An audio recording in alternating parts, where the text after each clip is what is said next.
Hi everyone, welcome to another episode of Quality QuaranTIME. My name is Alex Vander Johnson. Today I'm in a different room, mixing it up, because there's a gardener or something outside. So we're in a different room. Today we are talking to Steven Scott. Steven Scott, we went to high school together. He is now a business person and an entrepreneur. So he's a real adult.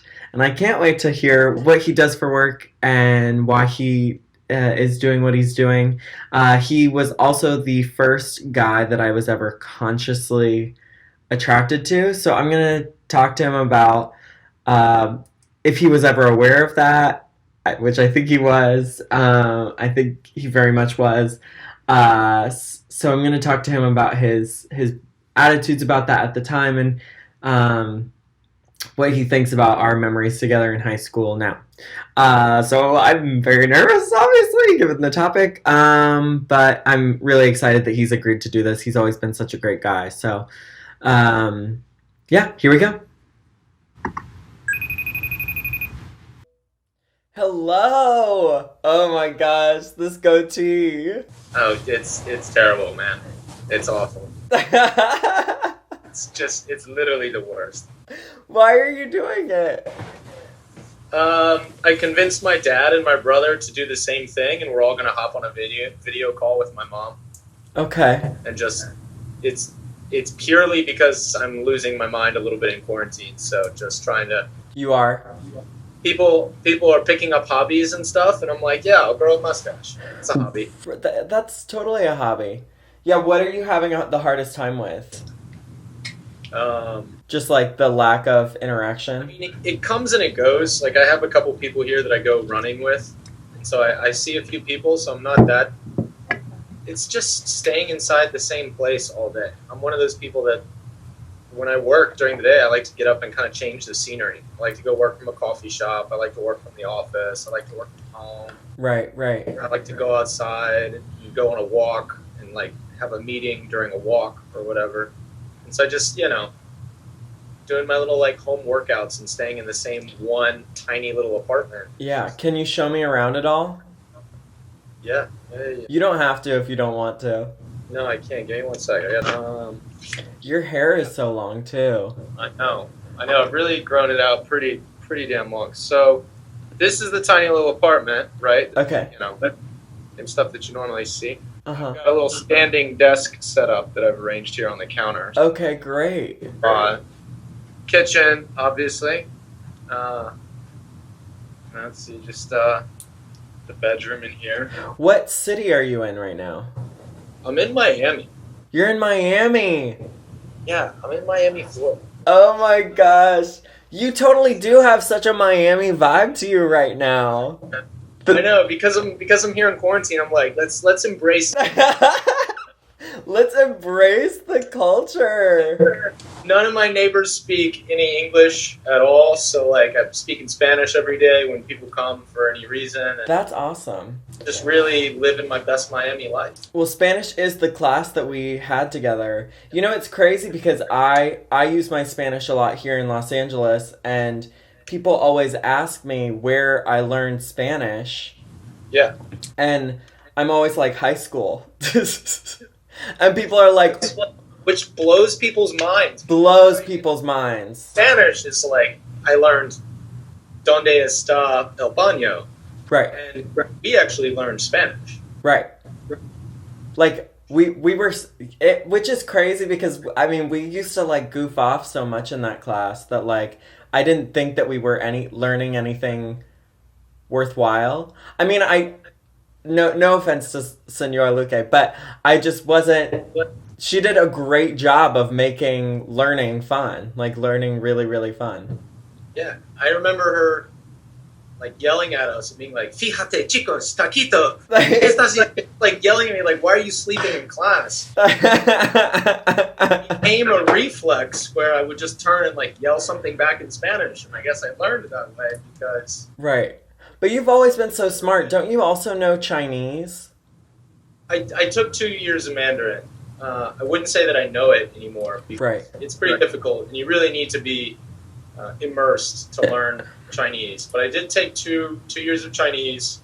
I took 2 years of German, which is still usable. Mm-hmm. Lived in, I speak a little bit of French now, and then I spent some time in Brazil, and Portuguese is very similar to Spanish, so I can get by in Portuguese pretty easy. Insane. Insane. So what are you doing with all that smartness? Like, what do you do for work? So for work right now, I actually just graduated from an MBA program. Okay. So I did an MBA last year and turned down a couple job offers to start a business. So Okay. being on that startup life right now. What's the business? So this has actually nothing to do with coronavirus. It's ironically, timing-wise, strange, but Okay. we're building an app and a platform to connect remote workers to help them deal with social isolation and loneliness that comes with, working 40, 50 hours a week completely by yourself. So we're building a platform to connect people who work independently most of the time. Wait. You came up with this idea before coronavirus? Yeah, we were working on this back in November. I like the timing for that is so crazy. I'd be like, "Oh my gosh, I'm so sorry, God. Like I put that out." Like I mean that's great. That's great that you're putting that together. I mean, our original idea was to get people to meet up in person. So I think God is punishing us, maybe. Oh, sure. Making sure that I'm not successful. Yeah. The timing is super weird. How big is your team? So our team is just 2 people right now. It's me and my co-founder Olivia. She's based in Boston. Okay. And right now we've got the app together. We've got some users on the app already testing it out for us and giving us feedback. And we're getting ready to go raise money and hopefully start hiring a bigger team and moving forward. Amazing. When's the official? Do you have a launch or anything? We don't have an official launch. We're still in testing with users, trying to get feedback and figure out what works, what they like, what they don't like. Mm-hmm. So we're hoping that if we can raise money, let's say it takes 3 months to raise some money, we're hoping in maybe 6 or 8 months we'll kind of be done with all of the real testing and building additional features and making it really perfect and honestly making it pretty, because when you first build a product, it's sometimes kind of ugly. And everybody for a big launch is so used to how nice all the apps are these days. Everybody's got such great designers. So we'll go through that process, and hopefully 6 to 8 months from now, we'll be able to do just a big public launch and have everyone on the platform. Amazing. You're such. It's so crazy because you're such an adult now. You're gonna love the intro that I did for you because I was like, he's an adult doing like adult things. It's amazing. It's so crazy. Did you tell me what? I'm not an adult and I have no idea what's going on. Did you always know that you were gonna go into business, or like? No, man. I had no idea where I was going with my life. Mm-hmm. I had no clue, and I was just making decisions either by not making a decision, right? Just kind of like, I'm not going to choose, which is a decision in itself, or I hit a low point at some time in my life, and I was like, I got to figure shit out. I got to figure out how to get my life together. Yeah. So, what was that low point? That was right after I graduated college. I took my first job, and it was kind of salesy, and I was making 100+ cold calls a day. And I like to talk and be creative and brainstorm and do all this other stuff, and it was just not right for me. Right. All my life, I tried to get out of it, tried to get other jobs, and I couldn't get anything. And I saw myself just feeling the walls close in, and I was like, oh my God, if I don't do something now, I'm going to get stuck. Right.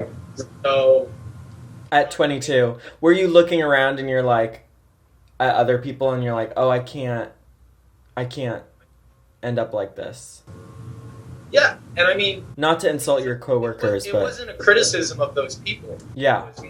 It was like, this is right for those people, and I see them as having a different mindset and being good at different things and being satisfied with certain things, but maybe they wouldn't like what I wanted to ultimately do. Right. And so I just saw myself on a different path and was like, I gotta do something different. So I didn't really know that I wanted to get into business per se. Yeah. But started going down a direction that ultimately led me there. And I've grown comfortable with, if I work in the business field in certain ways, it can meet all my needs. Because I still am very creative and I want to be involved in creative processes. But you can do that in the business world. Yeah. There's aspects of that for people like me. That's what my dad is always trying to convince me. He's like, you should go into business. It's creative. He's British, by the way. And I'm like... I've met your dad. I was at your house before. Oh, yeah.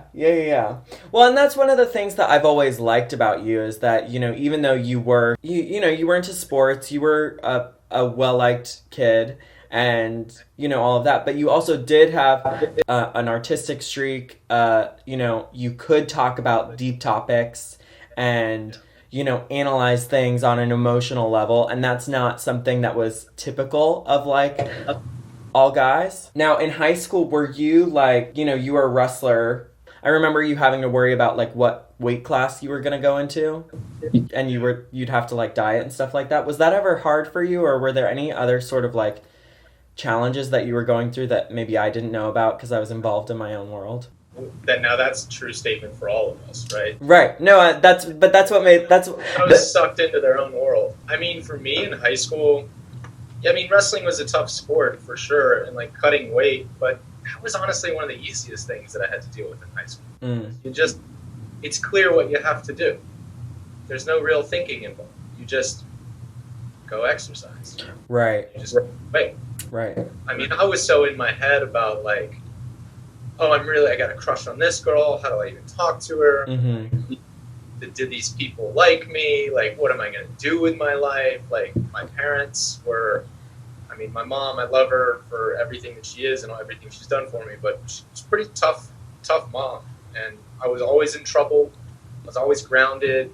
You know, I had issues fighting with my parents a lot and kind of insecurities about, you know, if I was good at stuff and if I had direction and if people liked me. So there was a lot of insecurity going on.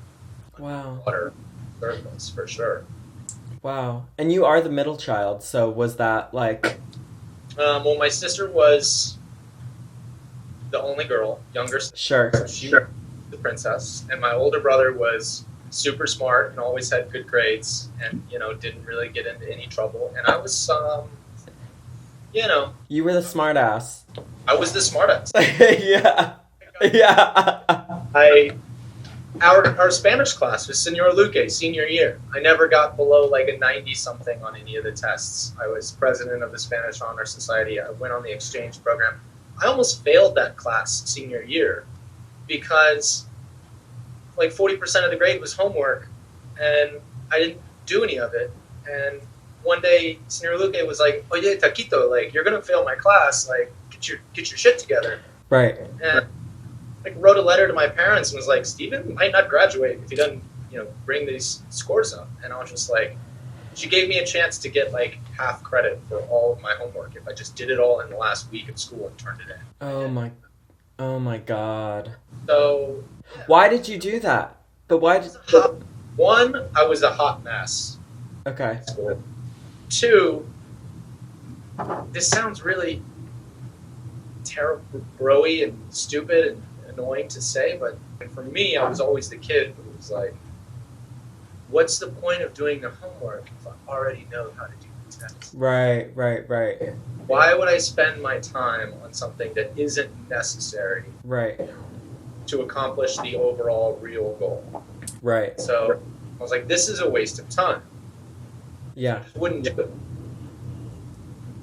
Asshole. Total asshole. Not the way the world works, and at some point in my life I had to grow up and like learn how to actually do work even when I don't want to. Yeah. Now, something else I mentioned is that like you were the first guy that I was consciously attracted to. Were you ever... I forget if I ever came out to you officially. Did at some point. I don't remember when it was. Yeah. When did you first... Were you ever aware that I had a crush on you?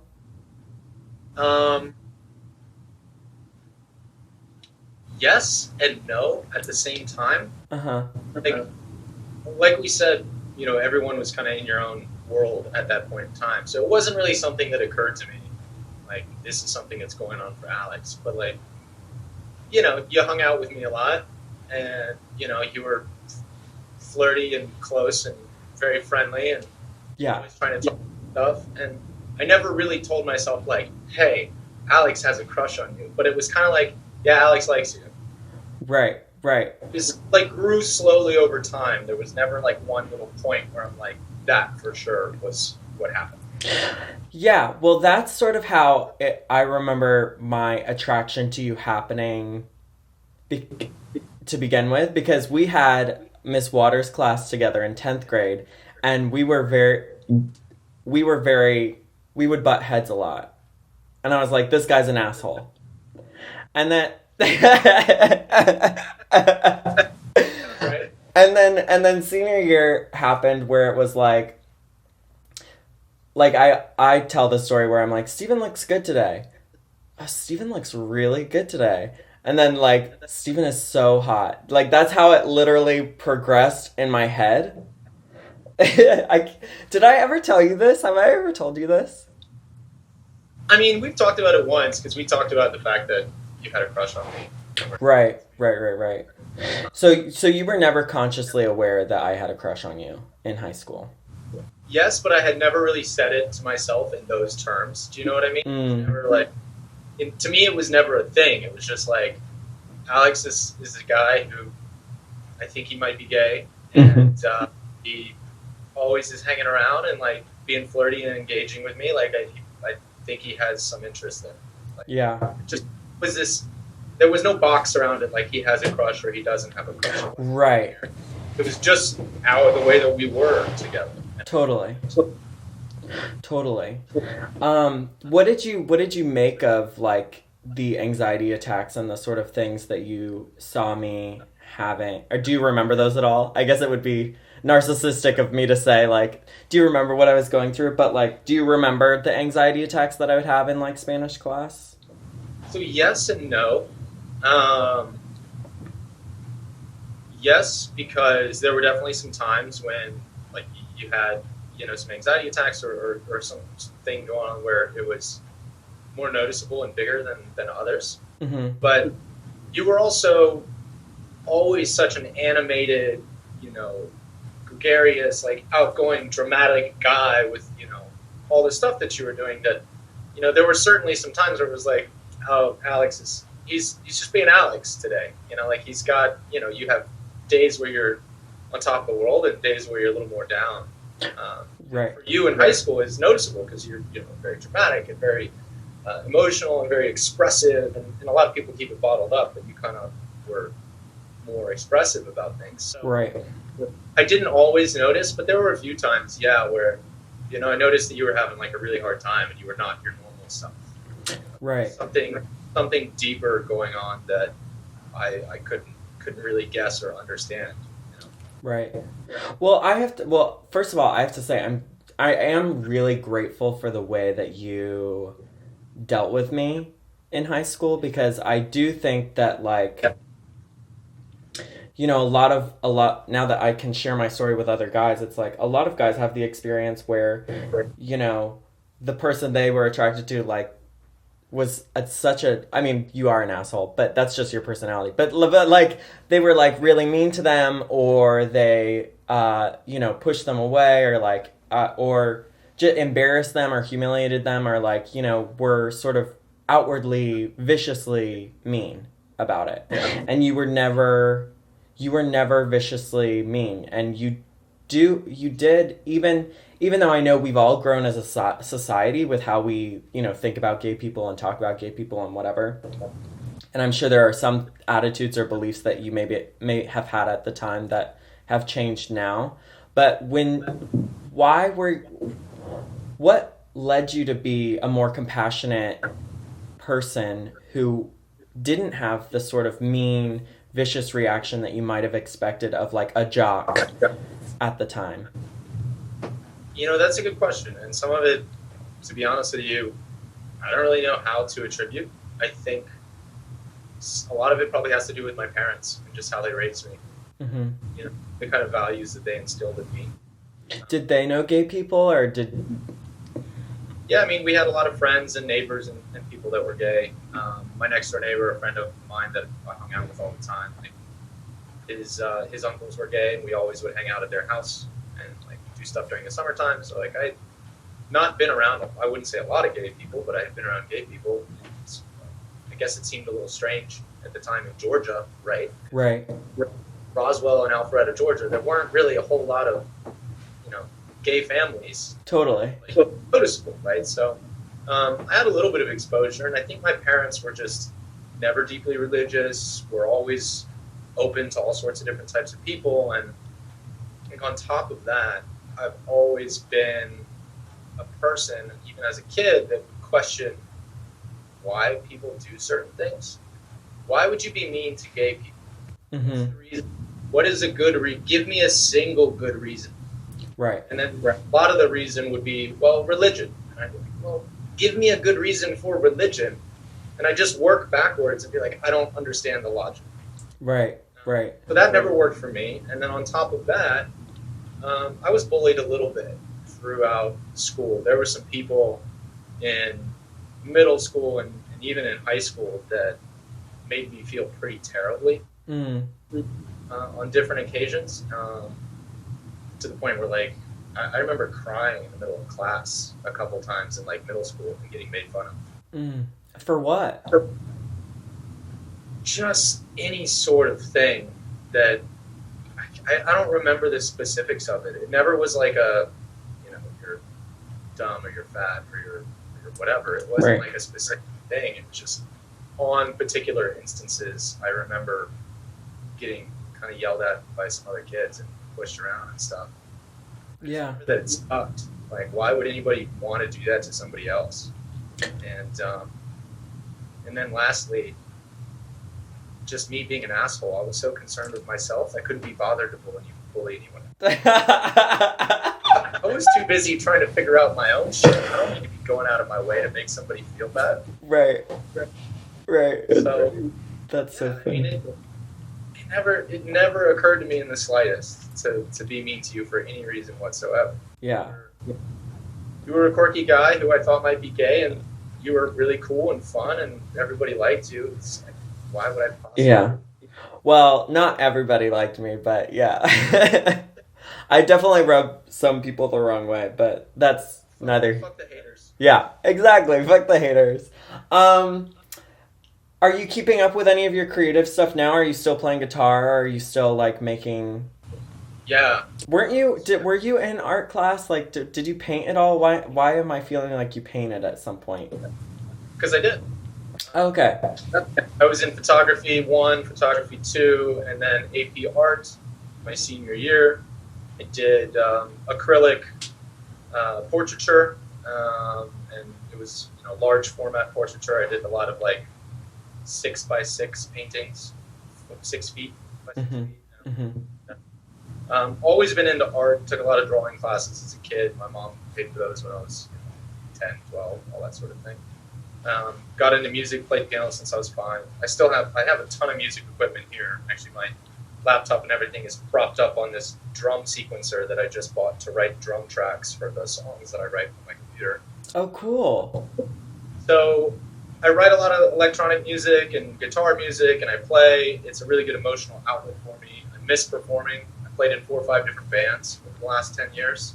Wow. It's a big part of my life. It really is part of who I am. And well, actually, I don't know if you know this, but we had talked about this a while ago. After I finished my MBA, the first 3 months of this year, I actually spent in Chicago doing stand-up comedy and improv, taking courses at Second City, IO, The Annoyance, did amazing. sketch comedy writing class, a lot of that. I absolutely am addicted to improv. Wow.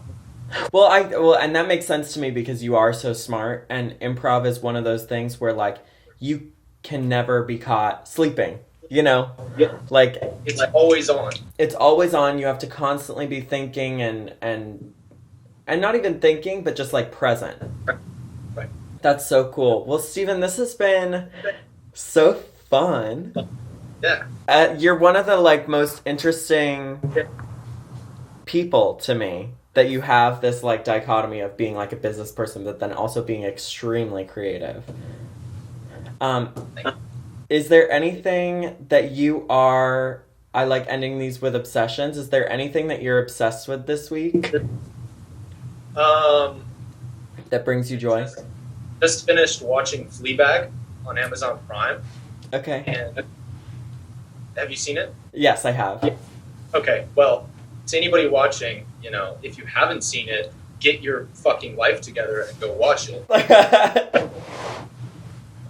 It's one of the best pieces. I love that type of sense of humor, and I think that she's a genius. I thought the show was perfect.